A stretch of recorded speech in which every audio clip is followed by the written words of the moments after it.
This is Radio Nepal. I am Dila Prasai with the news. The headlines first. Prime Minister Pushpa Kamal Dahal Prachanda wins a vote of confidence in the House of Representatives. 10 political parties, including Nepali Congress and all independent candidates, support Prime Minister Dahal. Prime Minister Dahal vows to lead politics of cooperation and mutual trust instead of exclusion and revenge. House of Representatives to elect Speaker on January 19. 301st birth anniversary of the unifier of modern Nepal, Prithvi Narayan Saha, being observed organizing various programs. And China stops issuing short-term visas to tourists from South Korea and Japan.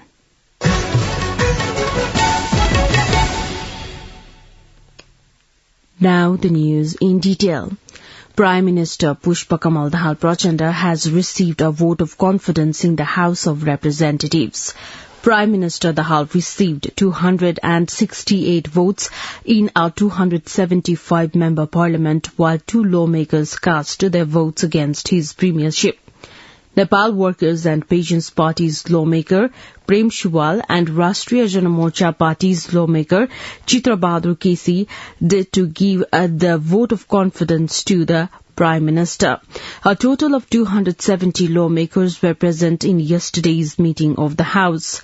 Besides the parliamentarians from the ruling alliance, lawmakers from the Nepali Congress, CPN Unified Socialist, and 2 independent lawmakers gave the vote of confidence to the Prime Minister. 5 lawmakers remained absent in yesterday's House meeting. President Vidyadevi Bhandari appointed CPN Maoist Centre Chairman Dahal to the post of Prime Minister on the 25th of December in 2022. As per the constitutional provision, the Prime Minister should take the vote of confidence within a month from the appointment. Addressing the House meeting prior to the voting, Prime Minister Pushpa Kamal Dahal Prachanda said he was committed to leading the politics of cooperation and mutual trust instead of exclusion and revenge. He said the country was still facing a crisis with negative economic indicators.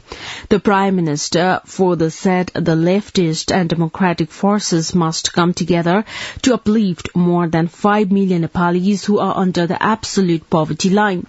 Prime Minister Dahal maintained that all needed to come together even for bringing back millions of youth forced to labour in foreign lands and ensuring their dignified life by creating jobs.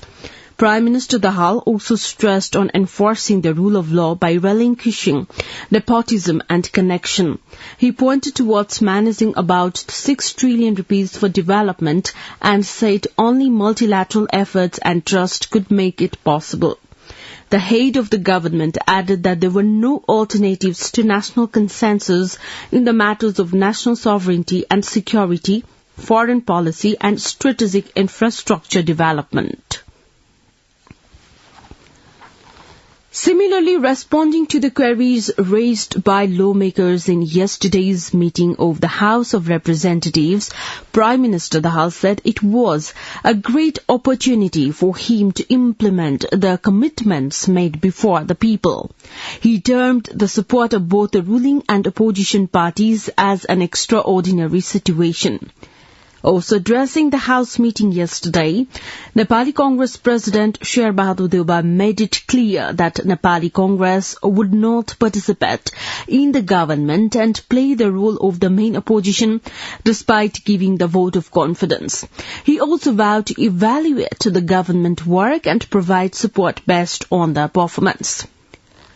Likewise, CPN-UML Chairman KP Sharma Oli said the Prime Minister's commitments to the House were promising and added that the history should not be repeated, but it should be made.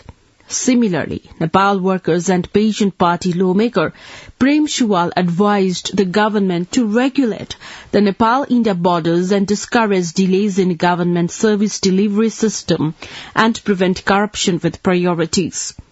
Likewise, Rashtriya Jana Morcha Party Chairman Chitra Bahadur Kesi, said all the government's priorities and common minimum programs sounded good. There were challenges to implement them. The election for the post of the Speaker of the House of Representatives has been scheduled for the 19th of January. Senior-most member of the House of Representatives, Pashupati Samser Jangabadur Rana, shared the information in yesterday's House session about the election for the Speaker. As per the Constitution, the election to the post of Speaker and Deputy Speaker should be held within 15 days after the first meeting of the lower house. The first meeting of the House after the parliamentary election was held yesterday. The government of Nepal, the Nepal Army and various other organizations are marking the 301st birth anniversary of the unifier of modern Nepal, Prithvi Narayan Shah, also known as Prithvi Jayanti, across the country by organizing various programs today. Nepal Army spokesperson Krishna Prasad Bhandari informed Chief of Army Staff Prabhuram Sharma is unveiling the full-body-size statue of nation builder Shah on the premises of the Gorkha Palace. The Gorkha municipality and the Nepal Army are jointly hosting the program.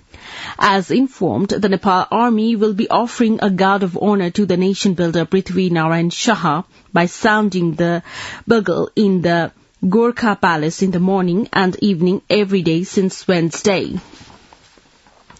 Meanwhile, the Nepal Army will be organizing a unification march following the same route that the nation builder used during the unification of Nepal, coinciding with the Prithvi Jayanti since 2076 Bikram Sambat. The march that started from Gorkha on January 5th this year arrived in the Hanuman Thoka Palace through Dhading and Nuwakot earlier yesterday. The march attendees will travel around the city from Hanuman Thoka on Wednesday and participate in the function to be organized near the full-body-size statue of Prithvi Narayan Shah in the army headquarters. The Nepal Army would offer tributes to its founder with a guard of honor. Likewise, President Bidya Devi Bhandari, the Supreme Commander-in-Chief of the Nepal Army, is scheduled to offer floral tributes and honor to the unifier at his statue in front of the Singh Durbar. The government of Nepal announced a public holiday for today on the occasion of the Prithvi Jayanti after a gap of several years. The newly appointed Chief Minister of Bagmati Province, Shalikram Jamar Katel, took the oath of office and secrecy yesterday. Province Chief Yadav Chandra Sharma administered the oath to Chief Minister Jamar Katel. Meanwhile, Chief Minister Jamar Katel has decided to cut back the number of ministries in the province while taking charge of office yesterday. President Bidya Devi Bhandari has stressed the need for conserving folk arts, culture and literature. Inaugurating the Rara National Music Award in Kathmandu yesterday, President Bhandari opined that it was the responsibility of all to help transfer the country's art, culture, literature and tradition to new generation. On the occasion, senior musician Sambhujit Baskota, culture expert Nanda Krishna Joshi, philanthropist Gyanendra Shrestha and folk singer Amrit Khati were honoured. You're listening to Radio Nepal 8am English News Bulletin. We continue with the international updates now. Brazil's judicial authorities have ordered the arrest of top public officials after rioters stormed key government buildings in Brasilia. One official, the former commander of the military police, has been arrested, local media reported. The officials also include Brasilia's former public security chief Anderson Torres and others responsible for acts and omissions leading to riots, the Attorney General's office said.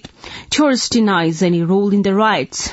Colonel Fabio Augusto, the police commander, was dismissed from his role after supporters of former President Jair Bolsonaro stormed Congress, the presidential palace and the Supreme Court.